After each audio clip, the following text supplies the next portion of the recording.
Hi, Hi, how's it going? good. How are you? I'm good, thanks. Thanks for willing to do this. Of course, thanks for having me. Yeah, this is your first interview, right? Ooh, first interview.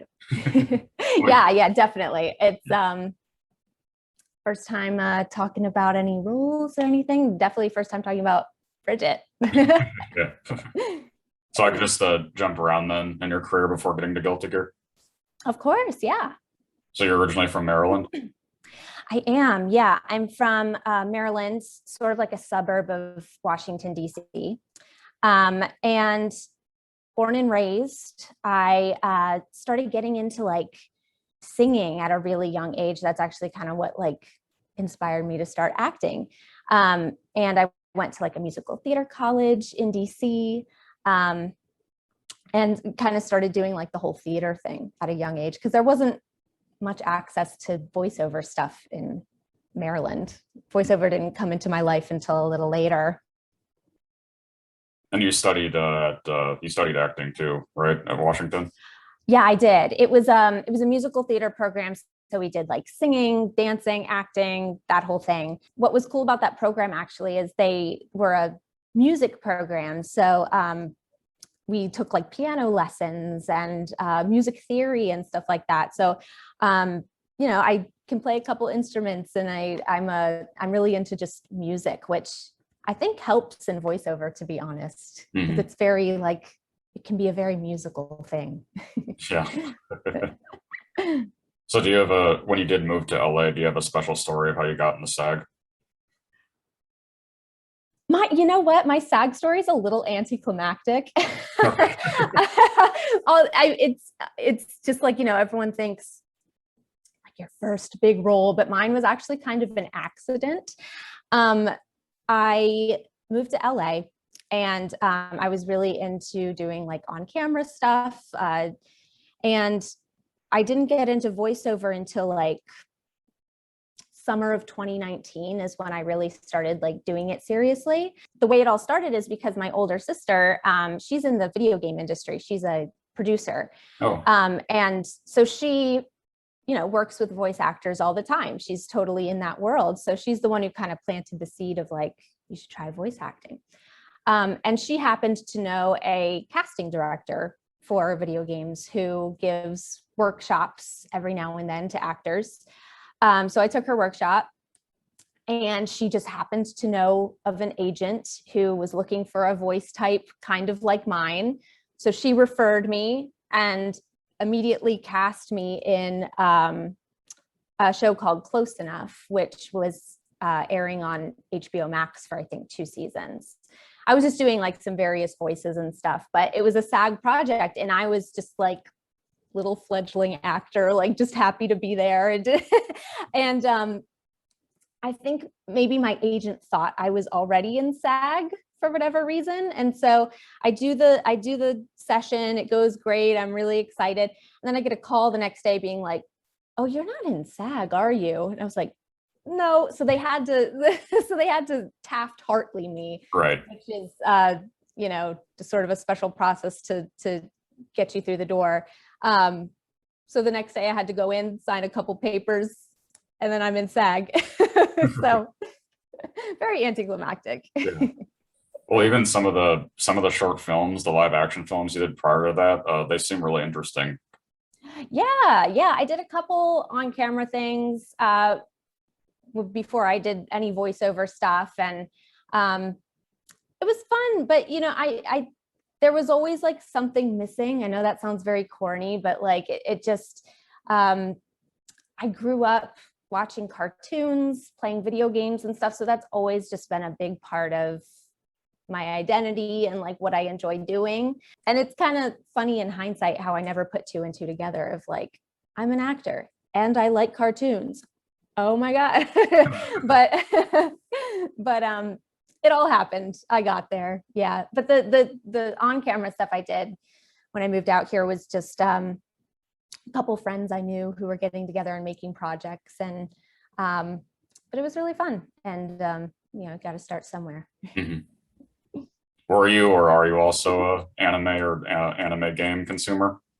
Not so much anime. And I'm really ashamed of that fact because like I feel like that's something I would really enjoy. Yeah. It's just it was never super accessible when I was a kid. Mm.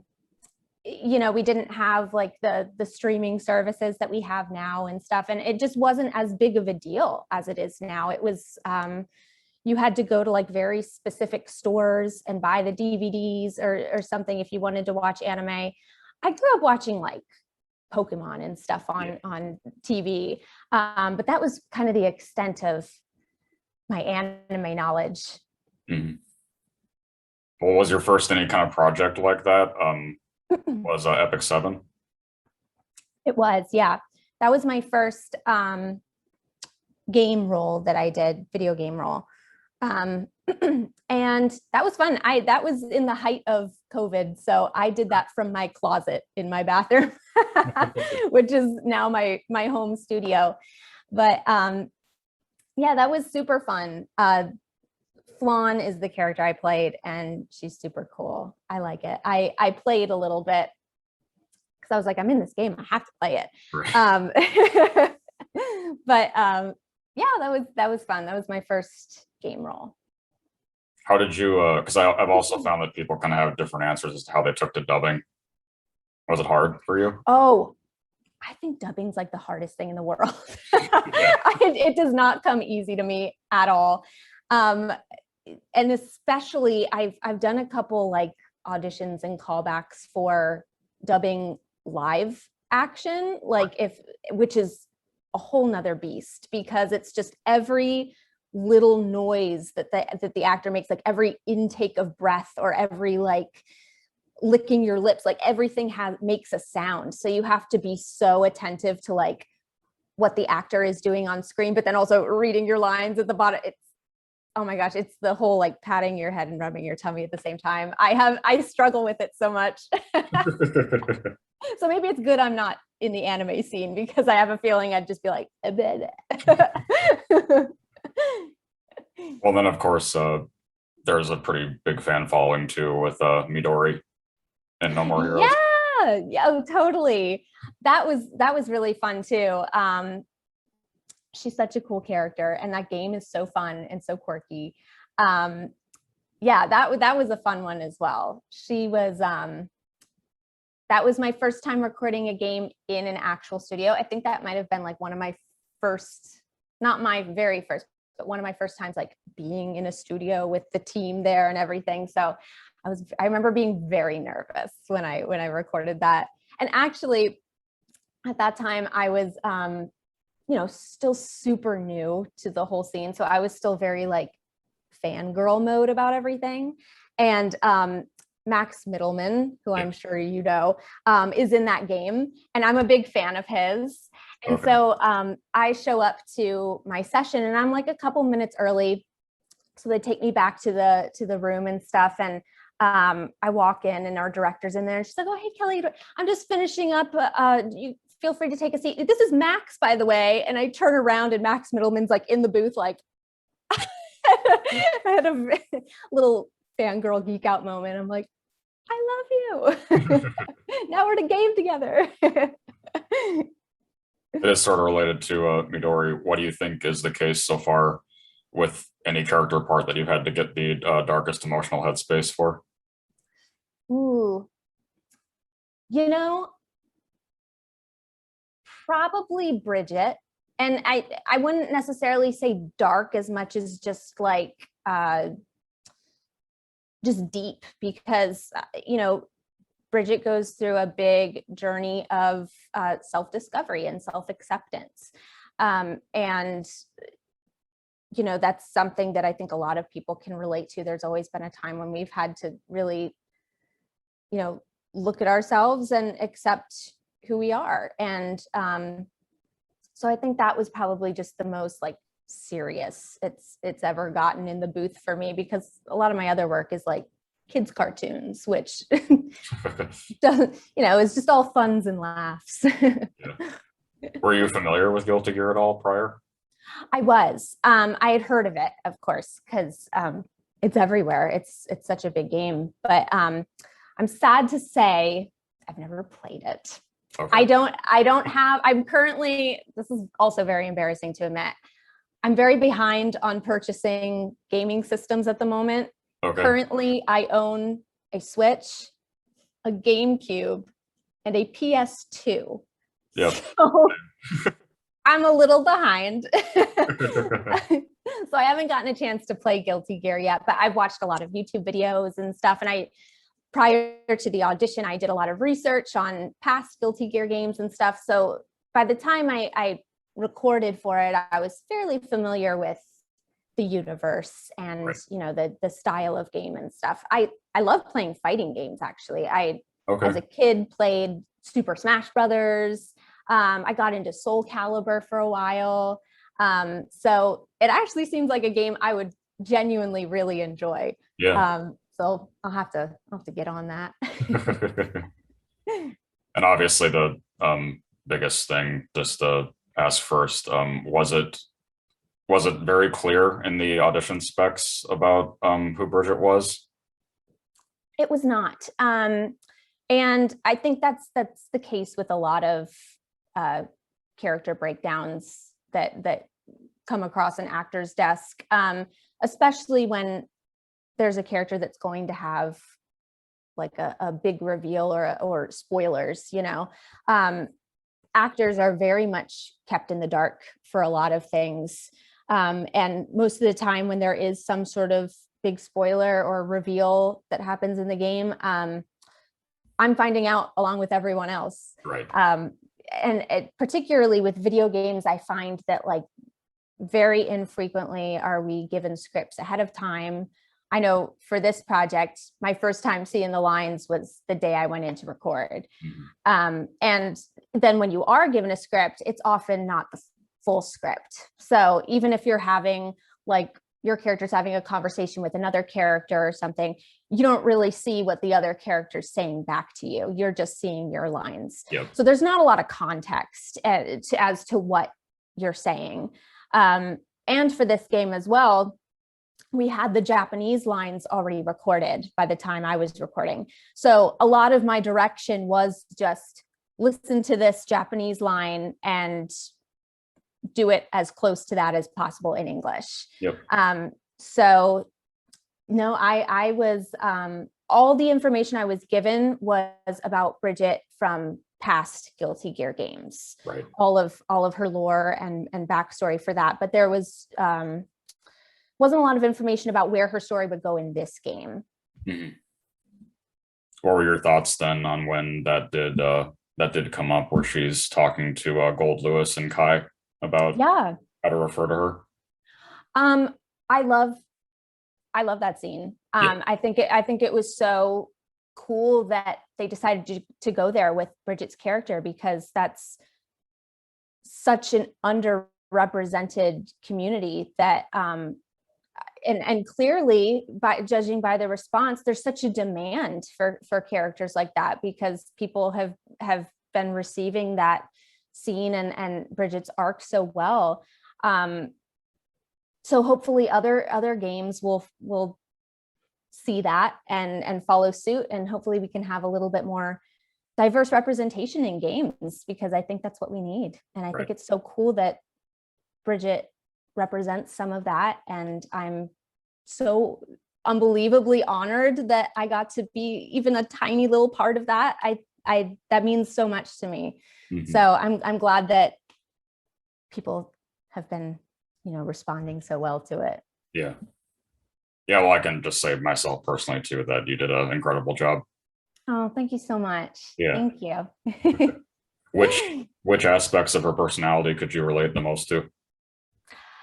I related a lot to Bridget. She's so fun and she's upbeat. I like that even like, in the heat of battle, she's still kind of cracking jokes and,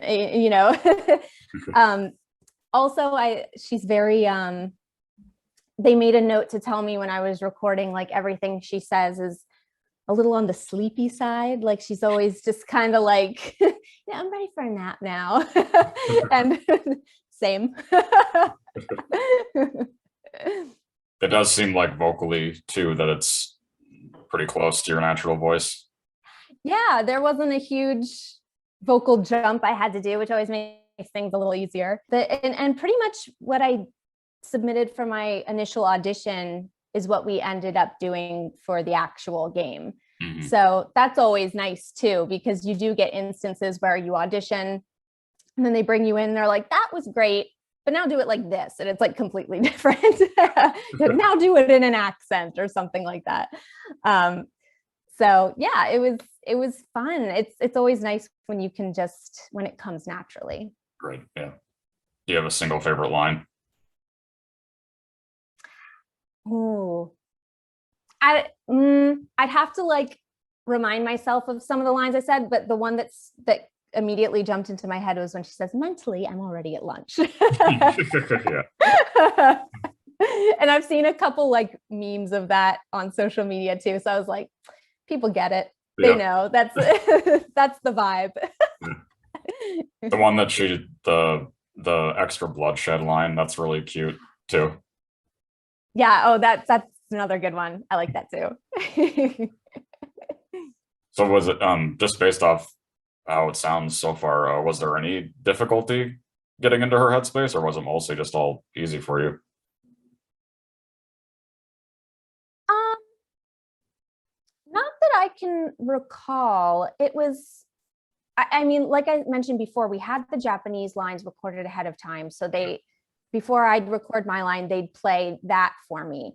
And the Japanese voice actress did such an amazing job of nailing Bridget, and she's such an amazing actor. So it kind of made my job a little easier because I had something so strong to base my performance off of. It was just fun because Bridget's such a fun character, and she has some funny little lines in there. Yeah. Besides what we already mentioned too, what are some of your other favorite character interactions that she has? Ooh. Well, I love, obviously, the scene with her and Gold Lewis and Kai is my favorite. I think that was so touching. I have seen some clips of when I guess like if both characters choose to play Bridget, and so it's like Bridget fighting against Bridget. Yeah. I love those little lines where they're like, "Oh, you're cute," and it's like she's talking about herself. What are your thoughts on Roger and like what Roger is? Roger's fun. Um, it's funny because they mention Roger in the character breakdown, and they didn't say anything about what his voice would sound like. They just said he was like a demonic teddy bear, and I'm like, cool. But I loved hearing the clips in the finished version, how he has that like deep, Yeah. like zombie voice. It's like, oh, that's perfect. Of course, that's what he sounds like. Yeah. But I love that she has like a little sidekick and like high fives him sometimes when they win a fight. Yeah. Did the popularity of her character surprise you? Yeah. It, like I said, I had heard of Guilty Gear before, and I knew it was like a thing, but it still surprised me. And I think a lot of that is because I don't have a huge social media presence. I'm not a big social media gal. I kind of like post my little things and then try and stay off it. That's just personal preference. And so that part of it was very overwhelming. I had like 88 Twitter followers one morning, and then I made the announcement, and just in 24 hours I had like over 1,000, which I know is still not a lot compared to some people, but for me, so for someone who like goes on Twitter once a week, my jaw hit the floor. I was like, oh, people know this game. Like this is really a thing. Yeah. But it's so cool. I love, a couple people have like commented or reached out to me and stuff, and the response has just been so positive, and people seem to really be liking it and stuff and having fun playing the game, which is so important. So it's been really fun. It's been cool to be a part of that whole experience. Yeah. It also does seem like, based off what I saw as well, that people did a good job of separating the whole thing about how it wasn't, anything to do with you. It was like the casting choice. For sure.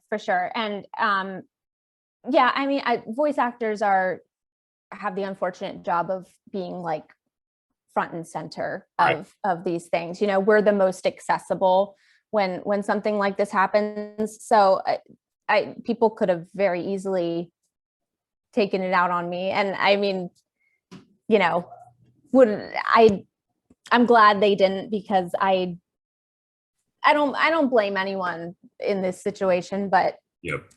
I know that they have to keep some things a secret from the public and even the voice actors and stuff like that. But yeah, it's nice to know that people are appreciating that we did the best we could with the circumstances. Right. Yeah. And so there are some people who aren't totally aware of how voiceover works. They were just asking how difficult it is to do like fight efforts and things like that.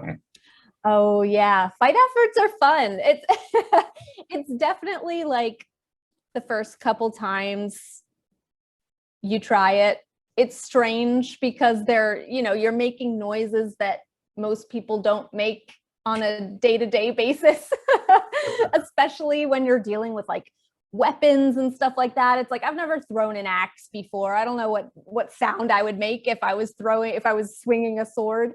But luckily I had some experience playing fighting games in the past. So I kind of know what the vibe is, what they're looking for. Mm-hmm. And what was tricky with Bridget is that she uses a yo-yo Right. as her weapon. So, not your typical fighting weapon.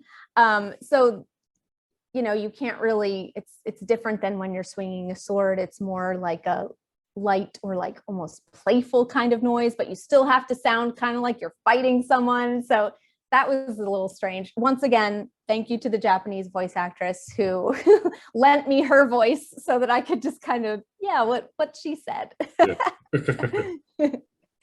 What about your thoughts on her theme song? Her theme song is awesome. I'm Yeah. like constantly, that's on a constant loop in my apartment. I'm always listening to that song. It gets stuck in my head. The minute I heard it, I was like, that's going on my playlist. That's a good one. All the music from Guilty Gear is actually really good. Right.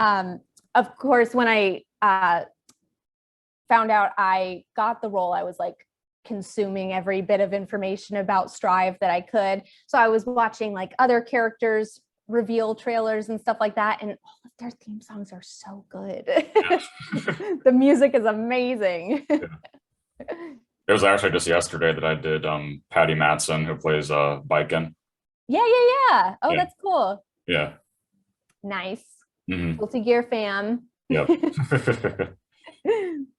So have you already, this is probably obvious too, but have you already played any of her story mode since she's been out? I have not, but I've been so eager to, so I am like scouring YouTube for people who are fortunate enough to have played it. And it's even more reason for me to just get on that and buy the game, buy a PS5, maybe come into the new century. This is sidetracking, but one of my signature questions with voice actresses especially is I have found that people who do voices have a kind of process that they do for it sometimes. Is there anything that you do specifically? I can't, I'm so like not eloquent when it comes to like what I do with my voice, because a lot of it's just like, I just do it. Like, I don't really know what's happening in there when I'm doing it. But with boys, I always try to give them, especially younger boys, I try to give them a little bit of a rasp, just because it gives them that more like boyish quality. And a peer of mine gave me tips on it one time. If you keep things like very in the front of your mouth, it helps a lot. Like everything's just like really forward. And so it's just, I don't know how else to explain it except like I feel like I'm pushing the sound kind of like into my lips a little bit. Yeah, but I audition a lot for little boys and it's fun. Yeah. Have you gotten many chances yet to perform with yourself? Haven't, no. But I've seen and heard stories of voice actors doing that, and every once in a while they'll upload like a video of them actually recording them doing both voices, and that again looks like the hardest thing in the world because having to like get into one headspace and then immediately jump into another and then get into another. I feel like I need a little more practice with that. Yeah. Well, I mean, you have gotten to play like a variety of characters in one series of something too, though. Yeah. I'm on a show on Disney Junior called Spidey and His Amazing Friends. Right. And I play Doc Ock, one of the villains. But every once in a while, there'll be like pedestrians and stuff who are involved in all the shenanigans going on, and they'll need like a little girl voice or just like a mom voice or something like that. So every once in a while, they kind of throw me into the mix there, and I'll get to, but we record those separately. Like I'll do one set of lines and then the other. So I'm not flip-flopping back and forth. Have you gotten many anime audition opportunities? I've gotten a couple. I would say the bulk of my audition stuff is like animation and video games. A couple anime sprinkled in there. Okay, yeah. Mm-hmm. Who are you closest with there in the VO community in LA? You know, I haven't had the chance to meet a ton of fellow VO people because right when I started really doing it professionally, all the lockdowns started and stuff like that. So there wasn't a big chance to, and like I said, I'm not a big social media person. So I haven't gotten a chance to meet a ton of fellow voice actors here in LA, but now that things are, moving closer to normal again, I'm hoping to either cross paths with people or do some sort of meetups or something like that. A couple of the Guilty Gear English voice actors reached out to me on Twitter, which was super nice. It was Evan Michael Lee, who does Nagoriyuki, and Kaiji Tang reached out to me. So that made me happy. I was like, oh, they're welcoming me into the little Guilty Gear family. Yeah. Actually, the single highest rated question or comment that I got was if you can say Bridget gaming in Bridget's voice, like Bridget gaming. Oh, is that a reference to something? Am I like missing out on a joke? No, it's not. Okay. Bridget gaming. Thank you. There you go, guys. You do what you want with that. So is there anything else that's upcoming or part of you can safely talk about? Not that I can safely talk about. I do have a couple things coming soon. And by soon, I mean, I have no idea. But a couple more like game things coming out. And also, I can say that the show I'm in, Spidey and His Amazing Friends, season 2 premieres on Friday. It airs on Disney Junior and Disney Channel. So, that's for preschoolers. So if you know any youngins in your life, let them know. Was there anything that you want to say to the Guilty Gear subreddit and Discord? Yeah, just thank you for such an amazing response and being such a cool fan base to talk to, and for having so much passion for the game and for the characters. I'm so glad that y'all like Bridget. And I'm excited to, see where that goes. See if Bridget pops up again in any other Guilty Gear games. Mm-hmm. Well, my final question then is always asking, what do you want your legacy to be? Oh my gosh, that's such a big question. Well, I know that from this experience with Bridget, I've had a lot of people reach out and say that they're a part of the trans community and that they thought the performance that I did was really genuine and really true, and that they found a lot of themselves in that. And those have been the most touching. That means so much to me, that people can find themselves in characters that they enjoy playing and stuff like that. So hopefully it'd be cool to leave a mark of, you know, making characters a little more accessible to people, and you know, performing as characters that mean a lot to people and that stay in their hearts. So Bridget's a really nice start. That is the case with me too, because I'm gay, and Bridget was always my favorite Guilty Gear character. So it was great to see her Really? having an English voice for the first time. Oh, that's so cool. I love that. Yeah. Well, thank you. This was an honor for me. Yeah, me as well. Thank you so much for reaching out. I'm glad we can make this happen. Yeah, I'll be sure to send it to you once I have it up, of course. Awesome. Have a good rest of your day then. Thanks, you too, Chris. Bye. Bye.